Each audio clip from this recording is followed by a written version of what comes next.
கரூர் துயர சம்பவத்தில் அதிமுகவும் பாஜகவும் அரசியல் செய்வதாக குற்றஞ்சாட்டிய டிடிவி தினகரனுக்கு அதிமுக முன்னாள் அமைச்சர் ஆர்பி உதயகுமார் பதிலடி கொடுத்த நிலையில் சந்தனக்கட்டை வீரப்பன் போல் வீடியோ வெளியிடுபவர்களுக்கு பதில் சொல்ல வேண்டிய அவசியமில்லை என்று ஆர்பி உதயகுமாரை டிடிவி தினகரன் விமர்சித்துள்ளார்.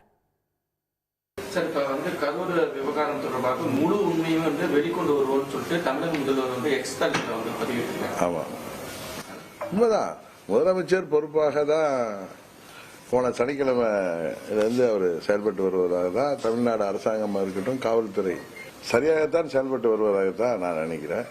முதலமைச்சருக்கு ஒன்றும் யாரையும் கைது செய்துவிட வேண்டும் என்கிற நோக்கம் இருப்பதாக டே ஒன்லேருந்து தெரியுது. ஆணையத்துடைய அறிக்கை வந்த பிறகுதான் நாங்கள் மற்ற இதெல்லாம் முடிவெடுப்போம்னு சொல்லியிருக்காங்க. இது ஏதோ நான் அரசாங்கத்துக்கு ஆதரவாக பேசுறேன்னு இல்லை, நடக்கிறதா நான் உங்களுக்கு தெரியும். நியூட்ரலா நம்ம பார்க்கிறப்ப, ஒரு குடிமகனா பார்க்கிறப்ப எல்லாம் சரியா தான் நடக்குது. ஆனா வழக்கம் போல அண்ணன் பழனிசாமி அந்த ருசி கண்ட பூனை மாதிரி எப்படியாவது பதவிக்கு வந்து விட வேண்டும், அதிகாரத்தை கைப்பற்றி விட வேண்டும். அவர் பேசுவதும் ஆடு நினைவுன்னு ஓனாய் அழுகிறது போல தாவரைக்காவிற்காக அவர் வக்கீல போல வாதப்பட்டு இருக்காரு. வீடு பத்திக்கிட்டே வீரப்ப சுருட்டுக்கு நெருப்பு கேட்ட மாதிரி கூட்டணி கணக்குகளை பேசி, இது கூட்டணி பேசுகிற நேரமா?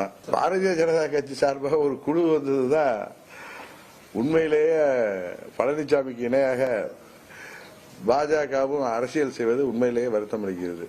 தன்னுடைய சுயநலத்தின் மொத்த உருவமாக அந்த வரலாறை நான் நினைவுபடுத்த கடமைப்பட்டிருக்கிறேன். அவரை தெரிந்து கொண்டவர்கள் எல்லாம் அவரை விட்டு விலகி சென்று கொண்டு விட்டிருக்கிறார்கள். இதுவரை அவரை முழுமையாக புரிந்து கொண்டவரெல்லாம் அவரை விட்டு விலகிவிட்டார்கள். இன்றைக்கு 18 சட்டமன்ற உறுப்பினர்கள் அவரை நம்பி கையெழுத்து போட்டதனாலே அவருடைய அரசியல் தலையெழுத்தே வீணாகி போய் அரசியல் அனாதையாக நிற்கின்றார்களே, அதற்கு இவரிடத்தில் ஏதேனும் பதில் இருக்கிறதா? பல பேரை அரசியல் அனாதைகளாக ஆக்கிய பெருமைக்கு சொந்தக்காரராக இருக்கிற மரியாதைக்குரிய கருத்து கந்தசாமி அவர்கள் தஞ்சாவூரிலே சொல்லியிருக்கிற அந்த கருத்து என்பது மிகவும் கண்டனத்துக்குரியது. 18 எம்எல்ஏக்களை சட்டமன்ற அவர் பழனிசாமி ஆட்சியில் தொடர திமுக கொண்டு வந்த நம்பிக்கையில்லா தீர்மானத்தில் பழனிசாமிக்கு ஆதரவாக வாக்களித்தவர்கள் இந்த 18 எம்எல்ஏ கூட உட்கார்ந்திருக்காரு. அவர்களை பதவி நீக்க செய்தது பழனிசாமி.